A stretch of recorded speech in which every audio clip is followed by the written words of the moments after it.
ভয়েসটা শুনে যান। আমাদের পিতা হচ্ছেন আদম আলাইহিস সালাম, যিনি বানর ছিলেন না, মানুষ ছিলেন। কুরআন সূরা বাকারায় বলছে একটা জাতি ছিল, তার নাম বনু ইসরাঈল। কি নাম? এই বনু ইসরাঈলের মধ্যে একটা দলকে আল্লাহ পাক বলেছিলেন শনিবারের দিনে মাছ ধরবে না। কি বলেছেন? শনিবারে, এই যে সাগর আছে আপনাদের মনে করেন, এই শনিবারে মাছ ধরবে না।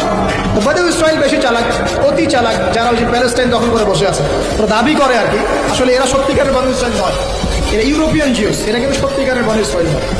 এখন এরা অতি চালাক, মাছ ধরে নাই, কিন্তু মাছ ধরার বাদ দিয়ে রাখছে। মাছ আসে, বাদ দিয়ে রাখি, পরে ধরে। এই পাপের কারণে, এই সীমা লঙ্ঘন করার কারণে সূরা বাকারা এবং সূরা আরাফে আল্লাহ পাক বলেছেন ওই মানুষগুলোকে আল্লাহ পাক বানর বানিয়ে দিয়েছে। তাহলে মানুষ থেকে বানর হয়েছে, এই দলিল কোরআনে আছে। সেটা হলো কিয়ামতের আগে আগে আরো কিছু মানুষকে আল্লাহ পাক কিন্তু শূকর এবং বানরে পরিণত করবে। আল্লাহ রাসূল সাল্লাল্লাহু আলাইহি ওয়াসাল্লাম বলেছেন কিয়ামতের আগে আগে আমার উম্মতের মধ্যে, ভালো করে শুনুন, কিয়ামতের আগে আগে আমার উম্মতের মধ্যে একদল মানুষ বের হবে যারা মদ পানকে হালাল মনে করবে। কাকে? মদ পান করাকে হালাল মনে করবে। যারা বাদ্যযন্ত্র, গায়িকা, নায়িকা এগুলো নিয়ে নর্তকী নাচাবে রাতের বেলা, এগুলোকে হালাল মনে করবে। যারা অশ্লীলতা, বেহায়াপনাকে জায়েজ করে নেবে। ঠিক আছে, এরকম কয়েকটা পাপের কথা বলে নবীজি বলছেন